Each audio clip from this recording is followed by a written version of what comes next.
All right, so let's go ahead and get started. So hello, I'm Grace Teng. I am the Executive Director of Media Analytics at Zambezi. And I'm very excited about the panel tonight, or today, really, this afternoon, with these three incredible, inspiring women. So here with us today, we have Anomaly LA CEO, Jiah Choi, Omlet CEO, Naseemuddeen, and Squarespace Director of Creative Production, Sandra Nam.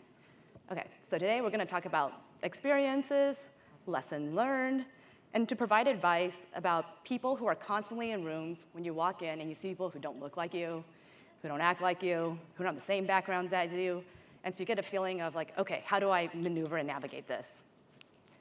And then also, as you can see, we're Asian women, and so we'll touch Surprise! Hang on. Unexpected leaders, here we go. So we'll touch upon how Asian and first immigration culture has affected us, both the pros and the cons. And I'd also say, regardless of background, I think ultimately it all boils down to how you can find great opportunities in just tough challenges. So I'm actually very personally excited about this as well. I just remember when I had first started in the industry, I just felt so lost. I remember thinking, oh my goodness, like, I don't know if this is for me. So today, being able to sit here with these three ladies, the unexpected leaders, is like a real treat. Okay, so to kick things off, Jiah, Thaz, and Sandra, can you please each speak to your personal and professional backgrounds and your current roles? Yeah, sure. Jiah, partner CEO of Anomaly LA. Most of my career has been in advertising on the agency side. A big chunk of it was at Jiah in LA. So if there's any alums, I know I saw some people in the hallways. Always love to see you guys. And then I think like a lot of account folks, there was a moment where I thought, what's next? Do I want to go to another agency? Do I want to try doing this thing in another market? And then Coke randomly called, and I kind of said, there's no way I'm moving to Atlanta. I grew up in LA. My whole family's in LA. I'm an LA girl. And magically, Jonathan Mildenhall and a bunch of folks over there, Bryn Barticky, totally convinced me to move to Atlanta. And so I spent, crazy. Yeah. And everyone was like, you're nuts, what the hell are you doing in Atlanta? But I loved it. I was there for about 4 years and worked both in the global group and North America group. And then I met all the Anomaly folks, and there was no way I could say no to that opportunity because they're so amazing. So now I'm back in LA. Helped open up the LA office and leading that. Cool. Thaz? So I'm Thaz Naseemuddeen. I actually am the CEO of Omlet. We're an independent creative shop up in LA too. For me, my journey was a little bit different. I started at an independent shop, 30-person in San Diego, and I ended up at Jiah, which again, a lot of the folks who I've seen today, also alum. Thanks, Rob Schwartz, really helped me get in there. And I loved my experience. I ended up at a bunch of different agencies in LA. Honestly, it was part of my journey was going to a lot of different places and understanding different kinds of cultures. And I think that's really, that experience in totality has really helped me in my current role. So I started as Chief Strategy Officer at Omlet, and now I'm the CEO, as of 5 months ago, I've been the CEO. And it's really been an amazing kind of transition and really growing our team and really kind of thinking about what leadership can look like. I think that's something that's starting to occupy a lot of my free time now, is really thinking about how I can help make a difference within this industry and really make it so we're not unusual. We're not the leaders that are totally unexpected, because that feeling of being different can be really empowering, but it also can be incredibly scary. So for us, I think we're just really excited to talk about some of our experiences and help kind of share those narratives that you don't always hear. Hi, everyone. My name is Sandra Nam. I'm the Director of Creative Production at Squarespace. I started my career actually in finance. I was pre-med in college and then ended up getting an econ degree because I happened to be okay at math. And I ended up graduating and going into finance, and I only tell that part of the story because I later went into advertising, and there were a lot of ups and downs, but I always think about the time I was in finance and how thankful I am to be in the creative industry. So yeah, I started in finance, actually in Minneapolis. Then I went to Fallon. I kind of I would say, grow up there and learned how to work in a creative first agency. And then my dream came true. I moved to New York and worked at a bunch of agencies, some great ones like BBDO and Droga, and the Martin Agency. And after Droga, I decided I wanted something new.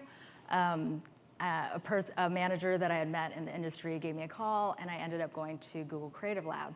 And that ended up being just a great journey at Google. I ended up at Creative Lab for 2.5 years, and then after that went to a couple other teams, one of which was a product team where I led a mobile app called Primer, and so it was a team of makers. And then 2.5 years ago, I ended up joining Squarespace, which ended up being kind of my dream job because it kind of took the culmination of all of my experience in creative, traditional advertising, also product that I had done for the last 3 years at Google.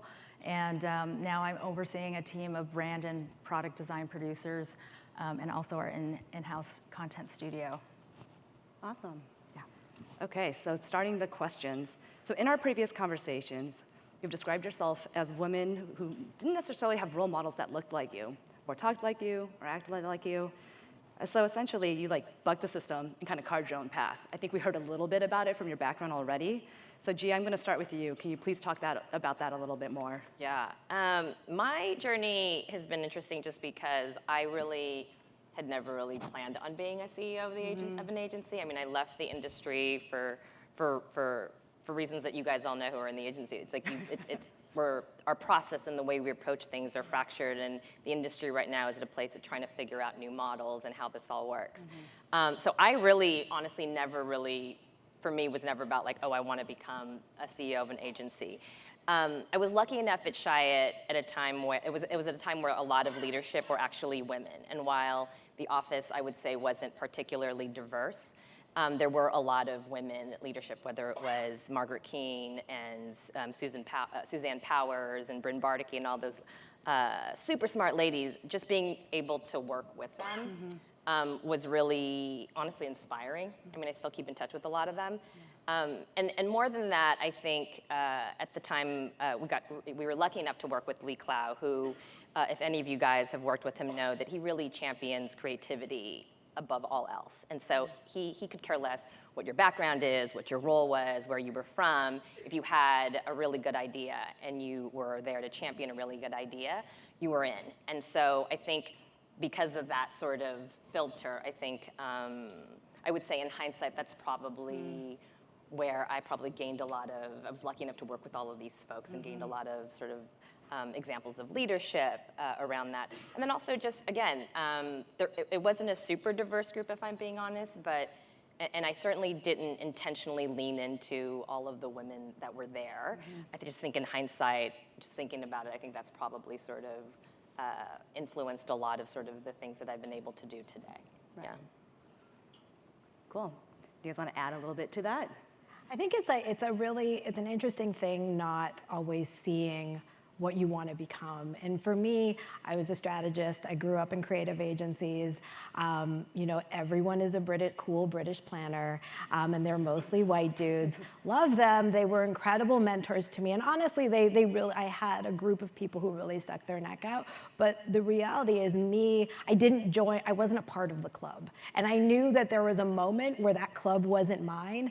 And honestly, I never saw myself as a chief strategy officer. I'm like, oh, no, that's a position that is held and reserved for someone who is quite different from where I come from. I talk the way I talk. I dress the way I dress. This is who I am, and I never wanted to change that. And I think the opportunity that I had with Omlet was to really be myself as a leader and try to be that thing that I hadn't seen before.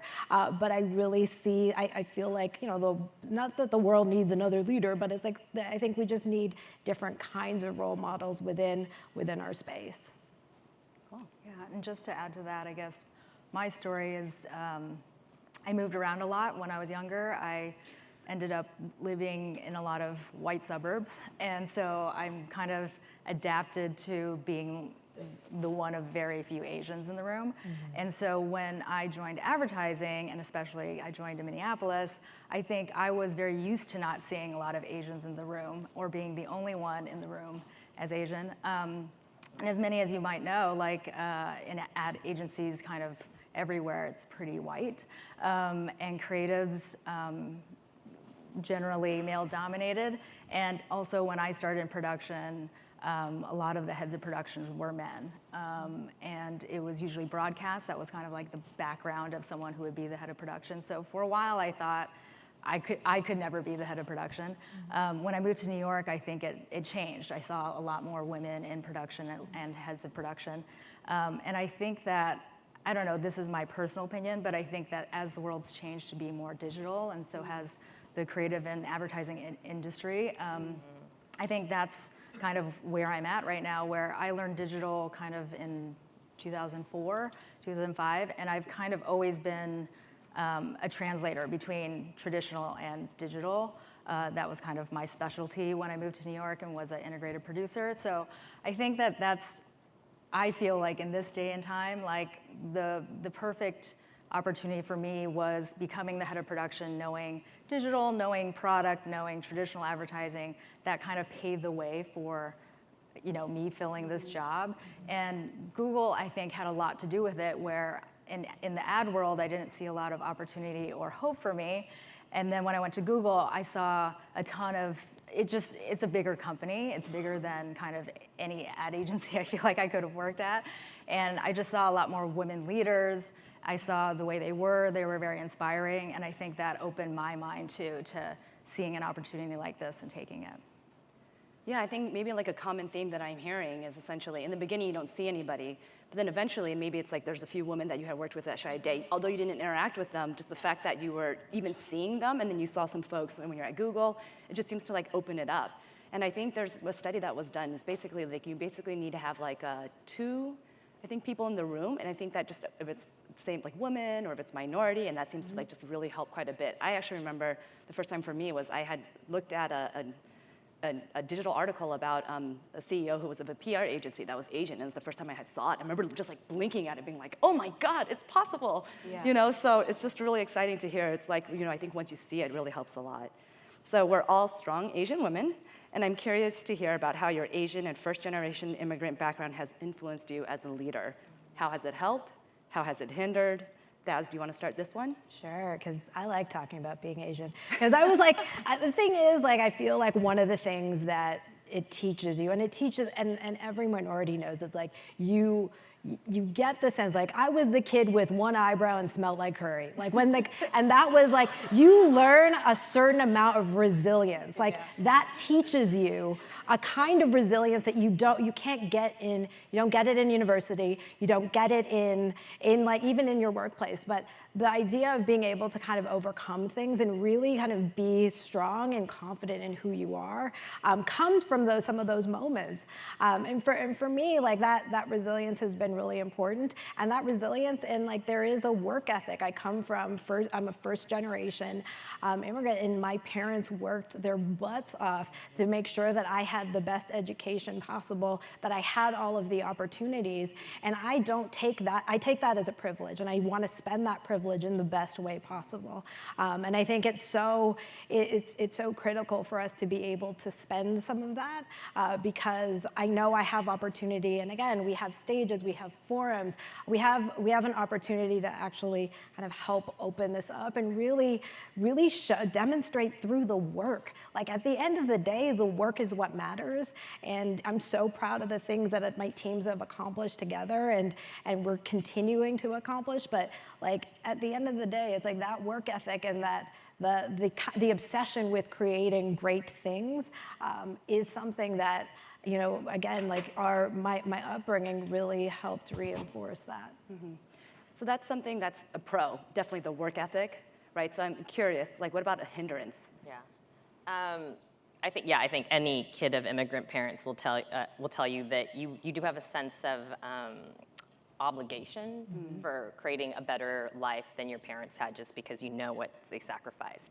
And there's also like Asian guilt that runs thick, so it's like you have to do better. It's real.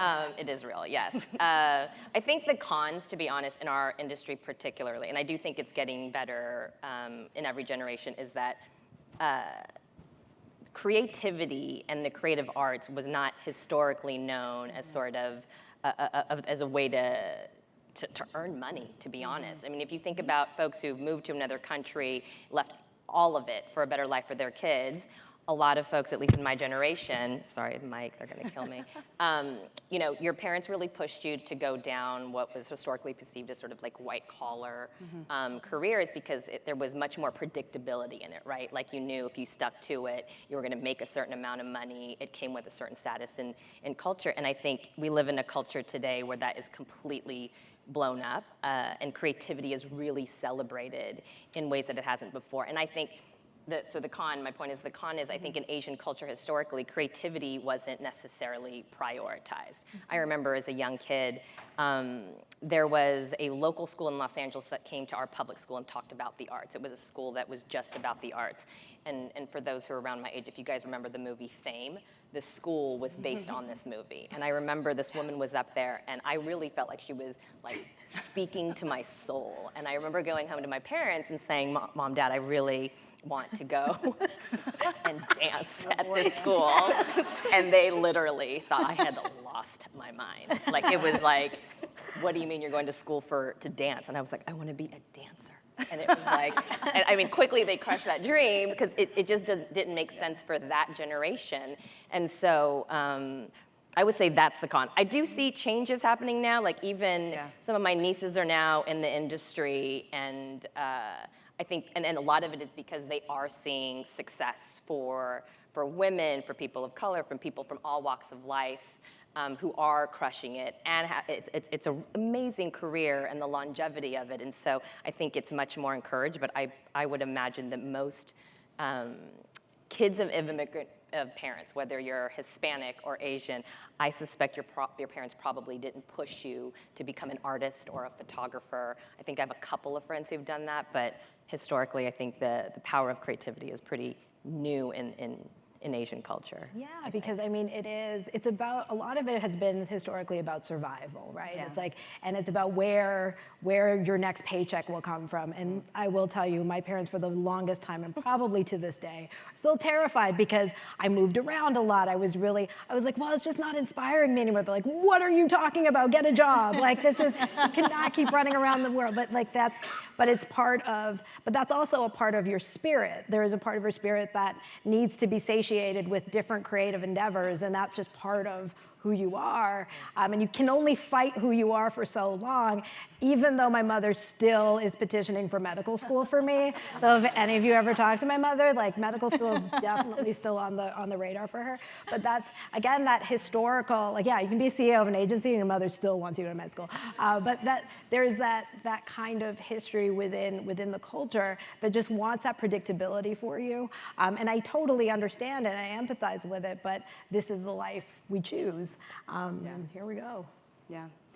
So we talked a little bit about your backgrounds, that it was not an expected path. We talked a little bit about being Asian. So what are some advice that you have learned throughout the years that you would think that this is like something that I've learned and would really think people can take away from that? So Sandra, do you want to take that? Sure. Yeah, I think that, you know, partly kind of all the themes that we're talking about. I grew up in Minnesota. I worked in advertising in Minnesota. There was a time when I thought it was a con to be Asian. I really wanted to be white there, you know. I grew up also like that. In every town that I went in, I was the minority. So I think that I didn't see opportunity there or feel comfortable or confident. But then when I moved to New York, I felt very comfortable. Like I kind of felt like the city was my tribe, and I felt really happy that I was Asian and really unique and in a really good way. So I think that for me, the journey has been building that confidence and building it and building and building it. And there were some times when I looked up and I thought, you know, that job looks like it sucks. It looks like it's just a lot of management, and maybe I'm not good at management. But I'm ambitious, so I would try to like balance that out. And I just think that at some point I got really frustrated. And I think that as a person of color, you feel that, and you kind of take that energy and fuel it into something. And so I guess my advice is, you know, at some point in my career, I just got frustrated that I wasn't at the table or I wasn't in the room. And it's kind of like Hamilton. It's like you want to be in the room where it happens.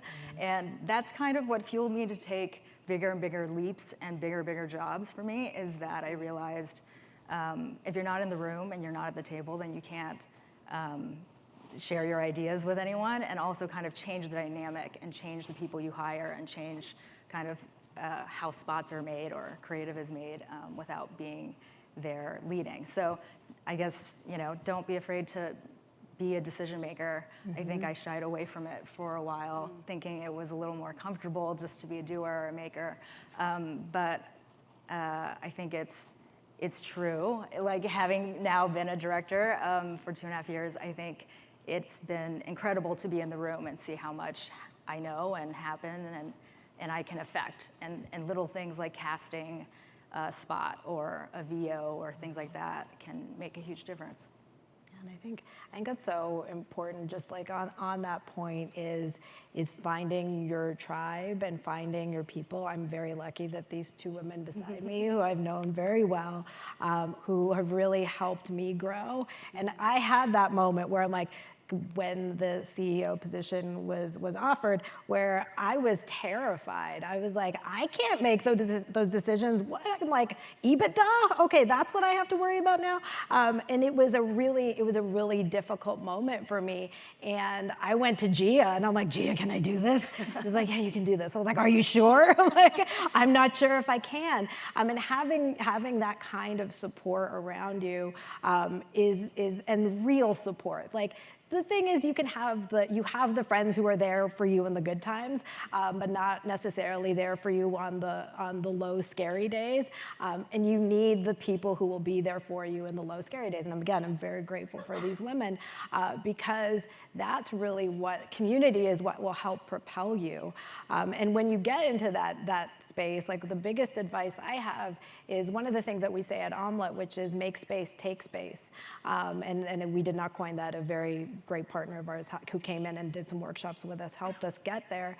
But the idea of really making space for other voices, and I have to remind myself every day, because I got lots of opinions and I talk a lot, so making sure that I shut up and I make space for other people so they can come in and take that space is incredibly important. And I think through kind of one of the lessons that you learn as the person who they don't expect to be the CEO is to make sure that other people have the opportunity to get to where they need to be. Yeah, I would say two things. One, there is no playbook for leadership, so you guys should just know that. I think, as you go into your career, you're always taught to ask for sort of, what are my roles and responsibilities, and what are my KPIs?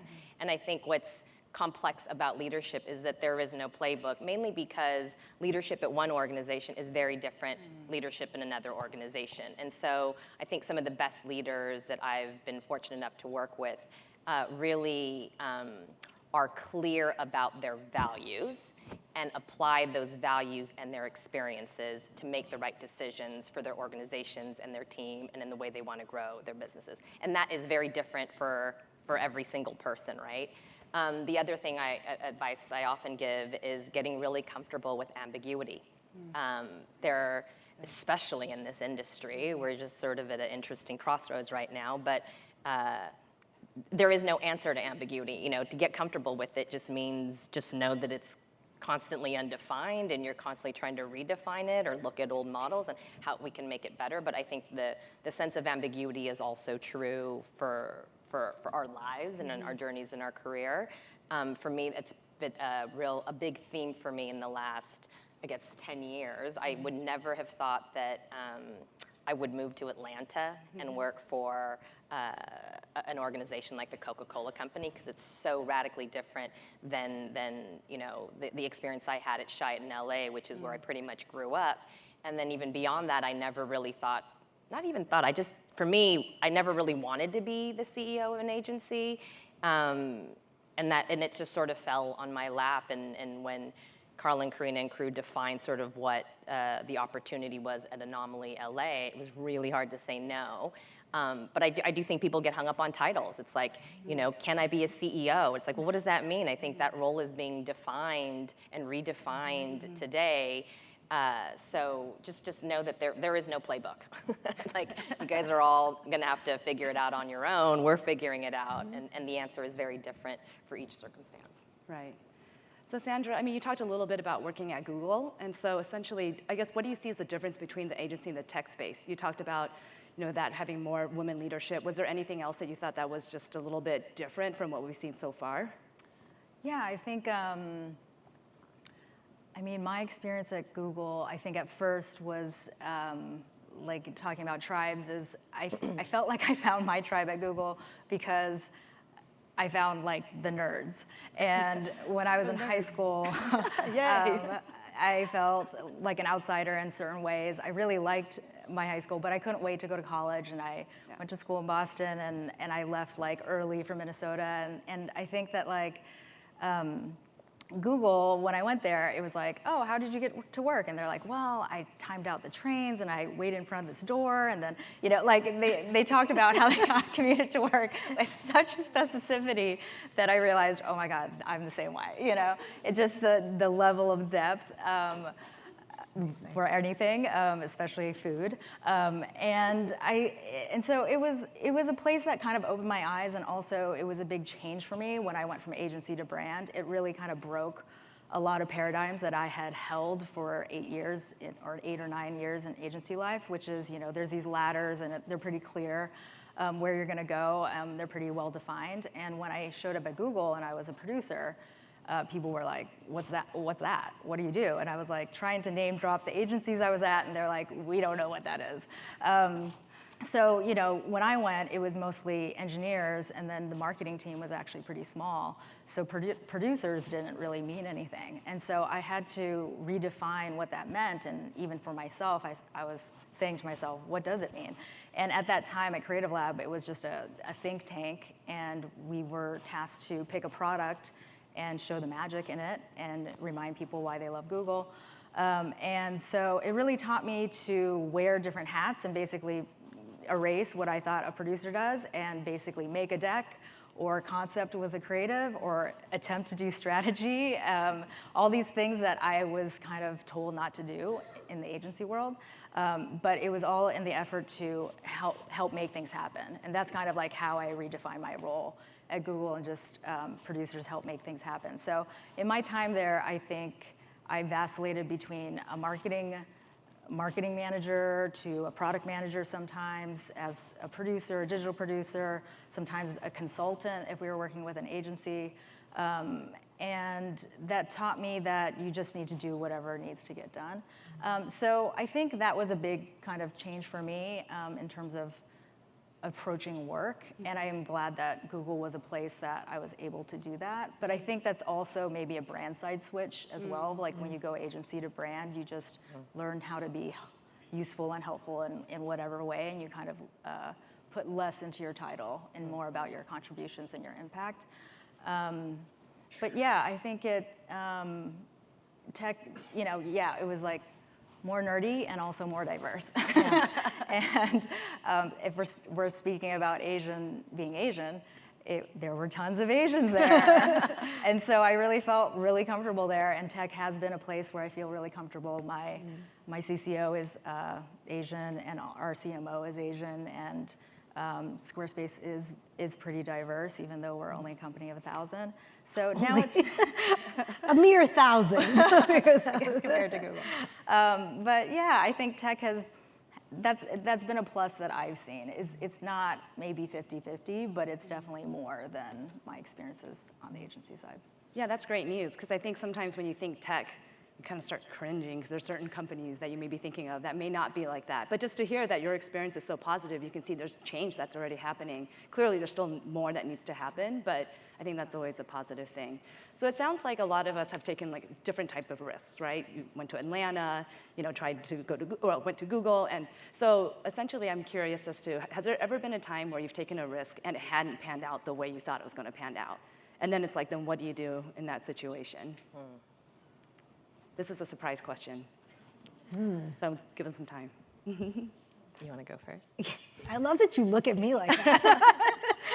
Yeah, I mean, I was, years and years ago, not naming agencies, but there is one of the transitions that I had made quite early on was maybe, it was one that you make for title and money. And again, it's a thing that a lot of us face, and we're like, oh, this thing that's being dangled in front of me. I'm like, I don't really know if I'm on a leadership track or if I'm actually gonna get promoted within my current position. And what I'm doing right now is really hard. And this is like a lot of 4 a.m.s right now. I'm like, and this other thing seems really interesting and stable. And they're promising me the sun, the moon, and the sky. And so I took the risk, and despite kind of everyone telling me not to. And it's not something that I regret, but it definitely was not the right fit. And I realized that very quickly. And again, being the person that I am, I sort of like switched things up relatively quickly after that. But I do think, like, again, it was a risk that I knew I was taking at the time, and I was very conscious about what was happening. But again, not really know the ambiguity that exists within our industry when it comes to growth at more junior levels is so disheartening, because you have no idea what the path is ahead of you. And so it's really difficult when someone else comes along with a new job title and some more money, and you're like, that sounds kind of good. What am I going to do, and how do I actually think through my career in more of a long-term way? And the reality is, I didn't. I didn't have that long-term kind of career side, because I was sort of like, okay, this sounds good, let's go try this other thing. And again, by a lot of kind of happy circumstances, I ended up where I am. But my career's kind of been a lot of weird risks. I used to be a figure skating coach. And so I always like to introduce myself as the only Canadian, Sri Lankan former figure skating coach as an agency CEO. Long thing, but it works. So I've always kind of had that sense of like, I could take a risk. I'm gonna try this thing. We'll see if it works out. If it doesn't work out, there'll be something else. And I sort of have a faith in the universe that it's gonna be okay. And again, if I work really hard, and I think, again, a lot of leaders have this, it's like, well, if I bootstrap and I just work harder than anyone else, if I'm faster, if I can be more verbose, if I can have the best strategy deck, it's going to be, I can make anything happen. And it is, you just kind of have to be able to bounce back from all the bad risks. So. Yeah. I think for me, the biggest risk was moving to Atlanta for Coke, because it was a huge life change. I went there not really knowing anyone in Atlanta, and when I was in LA, my whole family, I grew up in LA, they were all there.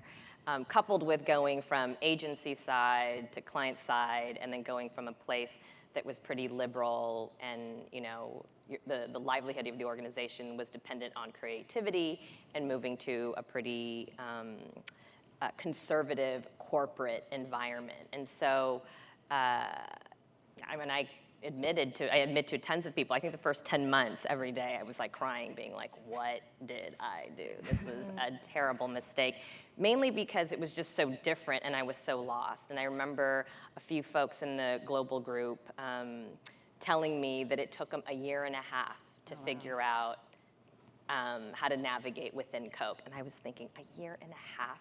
Like, that's like 100 years on the agency side.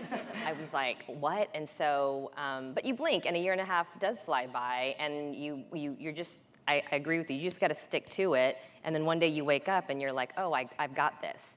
And for me, the Coke experience was everything. I think the thing that, in hindsight, what I've learned was, the reason why it was so hard for me was because you go in with certain expectations, and it's nothing like the expectations that you're at, so you're like, what am I doing here? But you leave with such amazing experiences that I think really helped me be good at my job today. So things like, navigating in a corporate environment that has been doing things kind of the same way for over 100 years with great success, and trying to get them to change is literally like moving a Titanic an inch. And while that sounds crazy, it is really hard to get people to do that. And so I think just the things that you learn, I guess the lesson is, again, it goes back to ambiguity. Like, I went in with very clear expectations, thinking it was a client job. I knew how to do the client job. I had great relationships with clients, and I thought on the agency side I would totally do it differently. And then you get there and realize the job is nothing like you expected. But leaving it, I mean, to me, Coke and Anomaly is where, for me, I've had the greatest growth.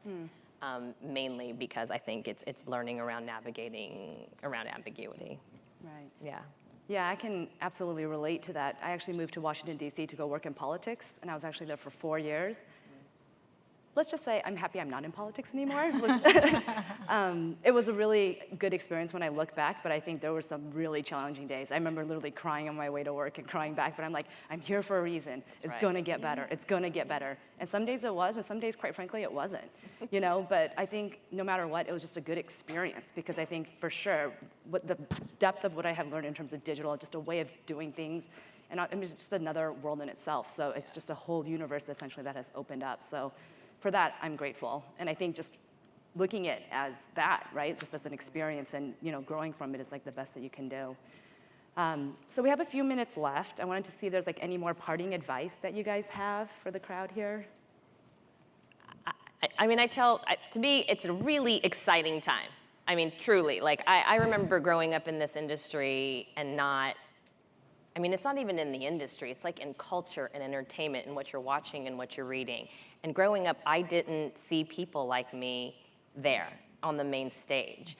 I often tell the story of when I was younger, Margaret Cho had the comedian Margaret Cho had a sitcom that was on, I think ABC or something, for like half a second. And if I'm being honest, it wasn't very good. But I was religious about watching it every week because I could not believe they were depicting a Korean American family on mass media. Like, it blew my mind as a kid. Today, it's everywhere. And I think that's what's so exciting, is that I go back to, there is no playbook. Like, we are in the midst of writing playbooks, and that will continue to be rewritten. And so that's where I get super excited about the opportunities that all of us have now, regardless of where you are in your careers. Yeah, I have to agree with that. It's like, this is the best time to be in this wickedly weird industry. I think, again, there's been an acknowledgement of the past, but I think we also have to kind of look at some of the things that have happened over time and really learn from them. It's not just about kind of hating on what used to happen and being like, look, the future is so bright. It's like, we gotta learn from what had happened and where we need to go next. And I think charting the path for everyone today is everyone in this room, if you come here, that means that you are curious about how we change this industry and really how we change culture, because our industry is just a small part of where culture is. And I think whatever we can do as a group to really help change the narrative around leadership, around creativity, around who is portrayed in media and how they are portrayed, that is our responsibility. And I think we all take it really seriously here. And yeah, it's a good time. It's a good time. Yeah, my advice to actually all the women in the room is to talk about work. And I know that's kind of a weird thing to say, but I have a lot of friends who are guys, and I notice that they talk about work a lot, or they can play tennis or golf, or go for a drink and talk about work.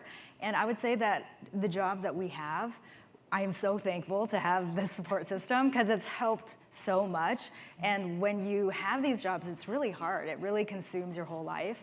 And it's a game changer. It's a lifesaver to pick up the phone and be able to text someone or call someone and get help. And I think for women, a lot of times we get together and we don't talk about work. We talk about our day or our babies or your family or your husband or whatever. So I think that it's just something I've noticed, and it's helped me get where I am by talking about work more. And it's just something that I feel like doesn't really happen, but it's important to help each other kind of understand your job and pull other people up or talk about opportunities and not make it such a thing that we don't talk about. And it also just makes work fun. Yeah. Like that, at the end of the day, we are in one of the greatest industries in the world. We get to make ideas for a living. We do, like it's such an amazing thing, and being able to share that with people that you care about and respect it's so rewarding. And I think that that's the thing don't forget that this thing is fun, because it can be hard in the world of client feedback and hard things and smaller budgets and EBITDA. You're always thinking about kind of how do we have fun doing this, because this industry is like, we're all potential, like, and we have the ability to change culture and change the world. So like, take it. Okay, all right, well, that's it. Thank you, ladies.